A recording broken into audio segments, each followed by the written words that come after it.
Halo, Assalamualaikum warahmatullahi wabarakatuh. Bertemu lagi dengan saya Satrio Homsin dan selamat datang di Saci TV. Di video kali ini adalah part kelima kalau nggak salah ya. Kemarin-kemarin aku nggak sempat bikin video, mohon maaf karena aku harus membagi pekerjaanku dengan pekerjaan yang lain. Maksudnya bikin konten dengan pekerjaan yang lain ya. Tapi di video kali ini aku akan membawakan sebuah kisah yang seru banget. Kalian harus nonton sampai habis. Yaitu tentang tumbal pesugihan. Apa sih kalau nggak jauh-jauh dari situ ya kan? Namanya juga channel misteri. Kita akan bahas terus yang seram-seram tapi yang asik-asik dan seru-seru untuk disimak bersama untuk teman ngabuburit kalian. Oke, kita langsung masuk aja ke ceritanya. Tapi mohon maaf sebelumnya saya akan membawakan cerita ini secara alur mundur ya. Karena biasanya kan maju supaya kalian nggak bosan juga dengerin cerita aku dan tidak bosan juga mendengarkan cara aku bercerita. Oke, langsung masuk ke ceritanya. Sip!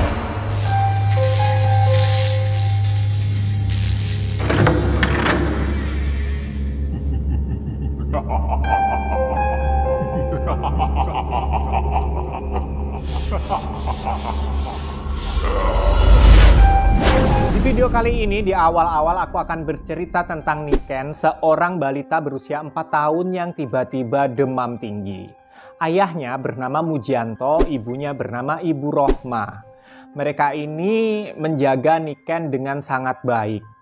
Pada waktu Niken ini demam, langsung dibawalah ke rumah sakit terbaik di kotanya. Dan itu pun dokternya spesialis anak gitulah ya. Pokoknya dia mau yang terbaik untuk si Niken ini. Dia mendapatkan perawatan di sebuah kamar VVIP yang sangat nyaman. Tetapi anehnya demamnya nggak turun-turun. Turun sebentar setelah dikasih obat, kemudian naik lagi. Turun sebentar dikasih obat, ntar 5 jam kemudian naik lagi. Pokoknya nggak turun-turun. Akhirnya dokter pun memutuskan untuk cek laboratorium dan akhirnya hasilnya itu pun keluar. Niken ini kena demam berdarah. Tapi anehnya di saat demamnya tinggi, Niken ini terus meracau atau mengigau bahwa dia melihat sosok hantu, sosok bayangan hitam yang terus-menerus mengganggunya selama dia berada di rumah sampai mengikutinya di kamar rumah sakit. Hantunya sama. Nah, di sini aku ingin menceritakan lagi ada sosok yang lain yaitu Lastri. Lastri ini adalah adik ipar dari ibunya Niken ya. Jadi adik dari bapaknya Niken, Mujianto. Lastri ini kemudian sehari kemudian dia datang ke rumah sakit untuk membesuk ponakannya. Kemudian menjaga Niken juga gantian supaya nggak capek-capek lah mereka kan. Nah, Lastri ini sayang banget juga sama Niken. Kenapa bisa sayang banget sama Niken? Karena ternyata si Niken kecil ini adalah satu-satunya keponakannya yang tersisa. Loh kok bisa? Nah, kita langsung mundur lagi nih ke beberapa tahun yang lalu ya. Kurang lebihnya 2 tahun yang lalu, Saiful yang duduk di bangku kelas 5 SD meninggal dunia. Sebenarnya keluarganya sudah sangat berusaha membawa Saiful ini ke rumah sakit. Tubuh Saiful terpental keluar dari jendela mobil saat mengalami kecelakaan tunggal. Kepalanya hancur di atas aspal dan kondisi tubuhnya banyak sekali luka-luka yang berdarah-darah. Nah, setelah dibawa ke rumah sakit, sebenarnya bernafas sebentar waktu dibawa ke rumah sakit dalam perjalanan itu loh. Tapi anehnya di sini, saksi mata yang melihat atau menyaksikan sendiri jasad sempat aneh karena sesaat sebelum meninggal sempat berucap, Jangan ambil aku, Bang. Dengar ini, saksi mata itu langsung kaget. Mereka lihat-lihatan, ada 2 sih. Namanya A sama B aja lah, aku sebut biar cepet ya. Pak A dan Pak B ini pandang-pandangan, lihat-lihatan gitu loh. Wah, ini ada yang nggak beres. Kayaknya memang ini keluarganya ini muja-muja nih. Kayaknya yang disebut Mbah Nendeng ini adalah sosok jin yang sebenarnya saat ini tuh udah nggak banyak disebut gitu loh. Dan FYI, for your information, si Saiful dan si Niken ini kakak adik. Sama-sama anaknya Mujianto dan Bu Rohma tadi. Oke, dan sekarang aku akan ajak kalian mundur ke 10 tahun sebelumnya sebelum Saiful ini meninggal. Jadi saat itu, 10 tahun yang lalu itu berarti Saiful umurnya sekitar 2 tahun. Mujianto, ayahnya ini berusia 25 tahun dan ibunya si Rohma berusia 23 tahun.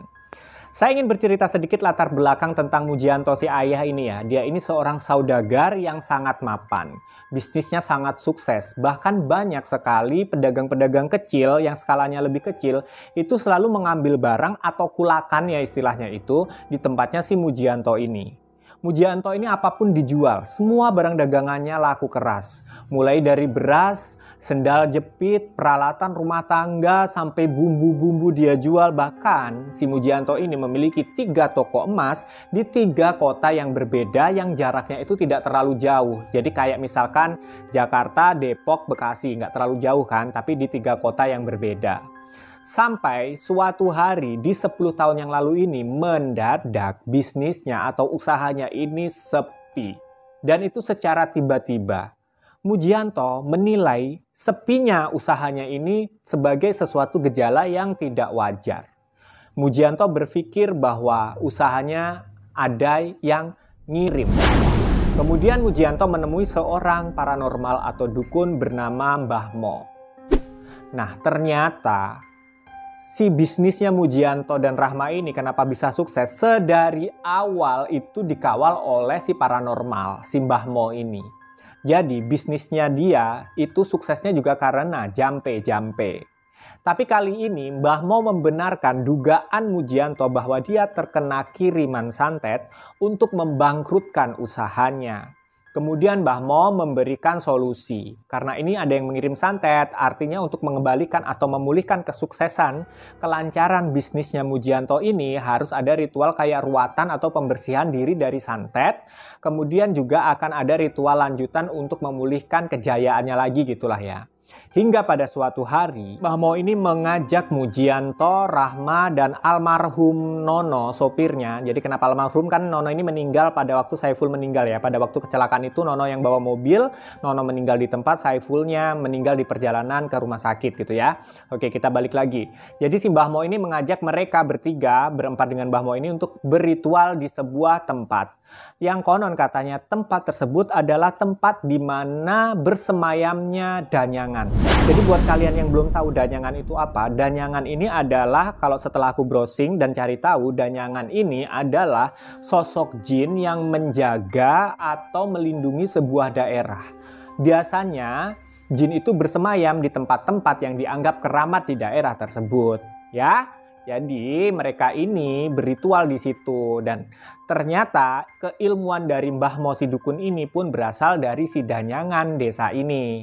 Nah, konon katanya Danyangan di desa tempat Mujianto atau tempat Mbah Mo ini berdiam ya, tinggal, itu adalah bentuknya itu adalah sesosok buto atau raksasa tapi ukurannya kecil. Nah, ini aku juga bingung nih kenapa dia ceritanya itu raksasa tapi ukurannya kecil. Kemudian kulitnya sangat gelap, hitam legam, rambutnya gimbal, bola matanya lebar selebar piring kecil, kemudian berwarna merah, dan dia memiliki gigi yang tajam serta taring yang panjang. Jadi penggambaran dari giginya si buto ini ya, si raksasa kecil ini, itu bagaikan kayak mata pisau katanya gitu. Hal ini lebih diseramkan lagi, dipertegas lagi seramnya maksud aku ya, dengan kegemarannya si buto ini yang konon katanya gemar minum darah. Baik darah binatang kayak ayam, kambing, anjing, kucing, maupun darah manusia. Sosok ini ternyata disebut Mbah Mo sebagai sosok Buto Nendeng. Pada waktu aku baca cerita ini aku masih bingung dan gak tahu sama sekali apa itu Buto Nendeng. Akhirnya aku cari tahu lagi, aku googling, ternyata Buto Nendeng itu adalah sejenis jin yang memang kayak raksasa gitu, berkulit hitam, rambut gimbal, matanya melotot, giginya tajam-tajam, dan kalau misalkan kalian suka nonton sinetron itu kayak gerandong, mirip-mirip begitulah, kulitnya hitam gitu. Buat kalian yang suka misteri Gunung Merapi dulu kan. Dan jenis jin ini sebenarnya zaman sekarang tuh udah jarang banget disebut baik itu oleh praktisi supranatural yang manapun, kecuali memang praktisinya itu udah tua banget, karena jin ini eksisnya itu dari zaman-zaman kuno. Ibarat kata anak SMA tuh ini tuh jin angkatan lama, angkatan vintage gitulah, jin vintage-nya Jawa gitulah ya. Nah, ternyata sosok inilah yang menjadikan Mbah Mo menjadi sakti. Nah, singkat cerita, mereka berempat pun mulai ritual. Mbah Mo mulai bersila di depan pohon besar. Di situ ada punden yang berupa gundukan batu tinggi gitu. Di depan Mbah Mo itu udah ada umbo rampe atau sajen ya. Nah, tapi di sini anehnya, Bu Rahma, si ibu ini, dia sudah melihat sosok-sosok hantu itu sebelum Mbah Mo memulai ritual bahkan. Jadi tiba-tiba Rahma ini melihat sosok kuntilanak yang ada di antara dahan-dahan pohon besar yang ada di atasnya. Kebetulan kan ini memang malam, cuman ada cahaya bulan purnama gitu sama lilin yang dinyalakan oleh Mbah Mo. Dan di sini Mbah Mo pun memulai ritual. Dia bersila, dia memejamkan mata dan mulai merapalkan mantra, mulutnya komat kamit. Niat ingsun nama kekaji, aluain jagat katun. Nah setelah itu, tiba-tiba angin itu berhembus semilir yang tadinya tuh nggak ada angin sama sekali, gengs. Kemudian Mbah Mo menyuruh 3 orang lainnya di belakangnya dia, si Mujianto, Pak Nono sopirnya, sama Rahma untuk memejamkan mata juga. Angin itu berhembus yang tadinya nggak ada angin, semilir-semilir, kemudian sekarang berhembusnya lebih kencang lagi. Dan tapi anehnya yang dirasakan Rahma justru bukan dingin, bukan adem karena diterpa angin, tetapi sekujur badannya itu merasakan panas seperti kayak hawa panas itu menjalar ke seluruh tubuhnya gitu. Dan di saat yang bersamaan, dia merasakan ada sesuatu yang jatuh di pundaknya, di bagian lehernya dia bagian belakang. Dan sesuatu itu apa? Itu adalah rambut. Kemudian beberapa saat setelah dia merasakan ada rambut yang menjalar di pundaknya, dia merasa ada bisikan wanita yang membisikkan suatu kalimat membuat dia merinding dan takut banget. Jadi sosok perempuan itu atau kuntilanak itu berbisik kepada Rahma kayak gini. Kamu kenapa kesini? Kamu akan bernasib seperti saya. Dengar ada kuntilanak bisik gitu, Rahma ketakutan tapi nggak berani buka mata, takutnya malah bisa ngeliat itu sosok kuntilanak kan. Tapi dia dengan merem tangannya berusaha menggapai tangan suaminya tuh yang duduknya tuh agak-agak jauh, agak di depannya gitu kan. Tapi nggak bisa juga. Nah, terus kemudian dia mendengar sosok kuntilanak ini berbisik lagi. Dia bilang gini, Mulai saat ini aku ikut kamu. nah, setelah bisikan yang kedua itu, tiba-tiba badannya Rahma yang tadi merasa panas, ada hawa panas, itu berubah kayak diguyur air es dari ujung rambut sampai ke punggungnya dia. Mbah Mo pun si dukun ini melanjutkan ritualnya. Dia saat ini mulai menggorok leher ayam cemani yang memang udah ada dari tadi disiapin di atas ubur rampe juga. Selain sajian juga ada ayam cemani. Setelah menggorok, Mbah Mo merapal mantra lagi. Nah setelah itu tiba-tiba Mbah Mo ini meminta Mujianto untuk mengulurkan tangannya gitulah. Dia bilang, Muji, mana tanganmu? nah Mujianto akhirnya membuka mata pelan-pelan dan mengulurkan tangan kirinya ke arah Mbah Mo. Karena diminta kan?